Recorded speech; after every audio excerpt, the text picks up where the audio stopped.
भगवत भक्त पिता दमा होते नाव, कुरुंड नाव आईचे, गंगा खेडते गाव. इसवी सन 1258 साल, मराठवाडा हे स्थान, मातंग समाजातील संत म्हणून तिला मान. स्वप्न दृष्टांताने कन्या होईल हा वर, भाग्य उजळेल करील कुळाचा उद्धार. मातृ पितृ छत्र हरपले, सेवा करी दामा शेठ घरी, पडेल ते काम अन सांभाळ नाम्याचा करी. निर्मळ निस्वार्थी प्रेम करी जगजेठीवरी, भाव समाधी लागली तिची विठ्ठल मंदिरी. खऱ्या भक्तीने भगवंत होतो साह्यकारी, चित्त मात्र अखंड भगवंत भक्तीत धरी. जनी गाई गोड अभंग दळता जात्यावरी, लिहून ठेवी सांभाळी तोच श्रीहरी, लिहून ठेवून सांभाळी तोच श्रीहरी.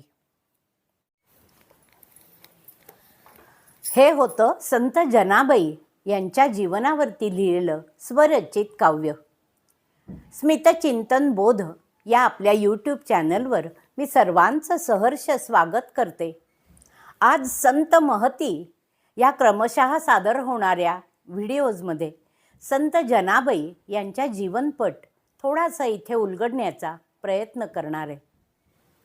विठ्ठल भक्तीमध्ये रत असलेले माता पिता अनेक वर्ष मनाने थोडे दुःखी होते. त्यांना पुत्रप्राप्ती नव्हती.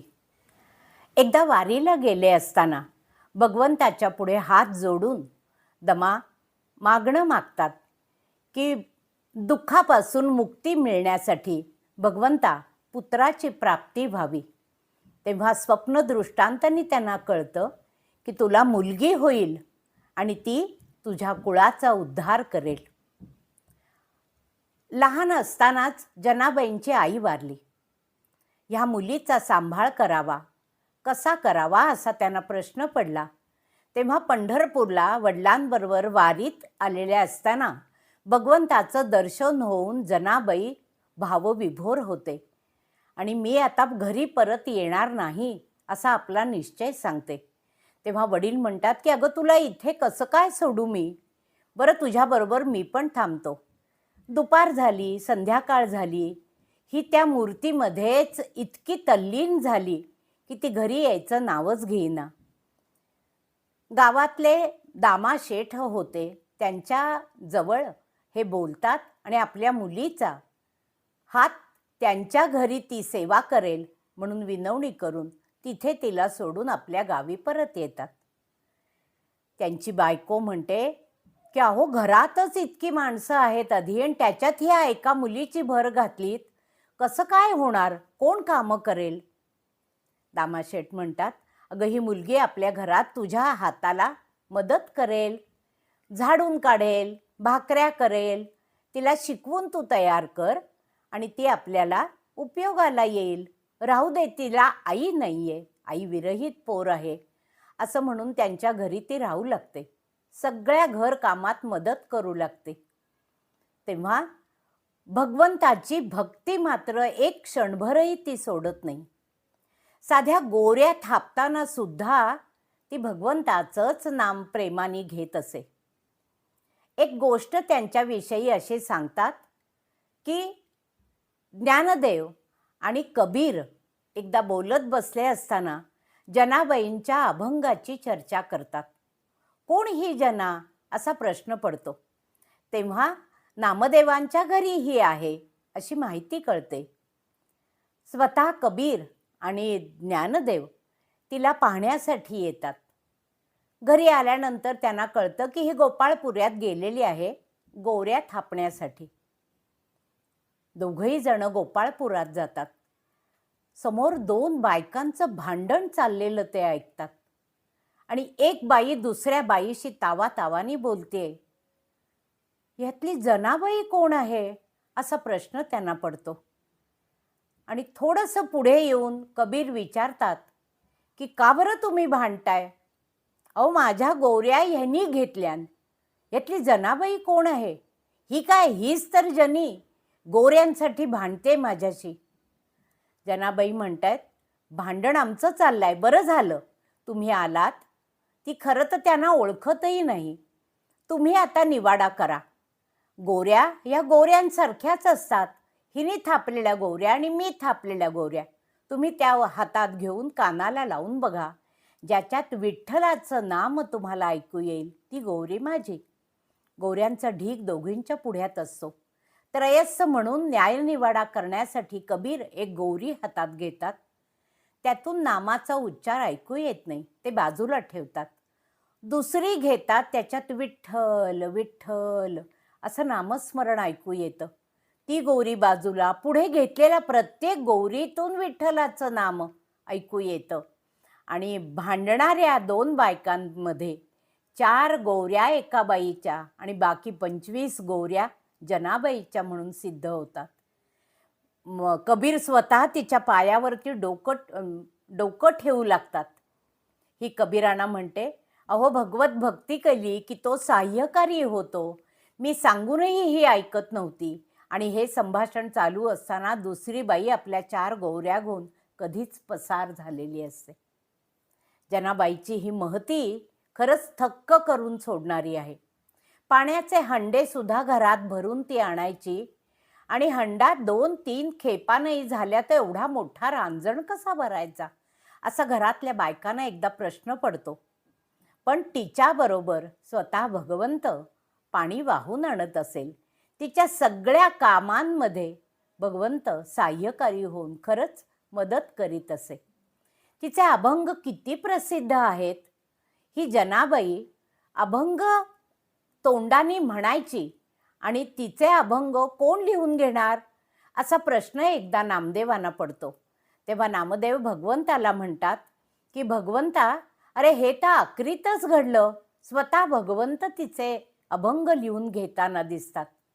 तेव्हा भगवंत म्हणतात, अरे नाम्या, ह्या जनाबाईच्या अभंगामध्ये इतकी निर्मळ भक्ती आहे. तिचं काव्य हे अजरामर व्हावं असं मला वाटतं, म्हणून मी ते लिहून घेतो. आणि त्या काव्यामध्ये भगवत भक्तीत लीन झालेली जनाबाई दिसते. सहज मुखातून येणाऱ्या ओव्या या लिहून ठेवल्या पाहिजेत. अनेकांनी त्या पुन्हा पुन्हा गायल्या पाहिजेत. त्या जे गातील, जे वाचतील ते भगवंत चरणी विलीन होतील, अशी ग्वाही स्वतः भगवंतांनी दिलेली आहे. आपल्याला माहीत असलेला एक अभंग उत्तम शास्त्रीय गायक असलेले महेश काळे यांनी गायलेला आहे. संत भार पंढरीत कीर्तनाचा गजर होत, तेथ असे देव उभा, जैसी समचरणी शोभा. रंग भरे कीर्तनात, प्रेमे हरिदास नाचत, सखा विरळा ज्ञानेश्वर, नामयाचा तो जिव्हार. ऐशा संता शरण जावे, जनी म्हणे त्याला ध्यावे. जळी सळी काष्टी पाषाणी, भगवंताविषयी तिचं प्रेम उतू जात असे. विठू माझा लेकुरवाळा हा अभंग तर आशाबाईंनी गायलेल्या गोड आवाजातला सगळ्यांना आवडतो, भावतो आणि तो सर्वश्रुतच आहे. जनाबाई ओवी म्हणताना म्हणत असे, दळिता कांडिता तुझं गायीन अनंता. हे तर तिचं ब्रीदवाक्यच होतं. जनाबाईंच्या अभंगाचं जर आपण वर्गीकरण करायचा प्रयत्न केला तर आपल्याला तिचे भक्तिपर अभंग, परमार्थ जीवन, संत महिमा, त्या संत महिमामध्ये संत ज्ञानेश्वर, सेनानावी, संत नामदेव यांची स्तुती आढळते. आख्यानपर रचनाही तिने केलेल्या आहेत. स्फुट काव्य रचनाही आहेत. आरती, अभंग, ओव्या, हितपर वचने, ही उपदेशपर लिहिलेलीही वचनं आपल्याला वाचायला मिळतात.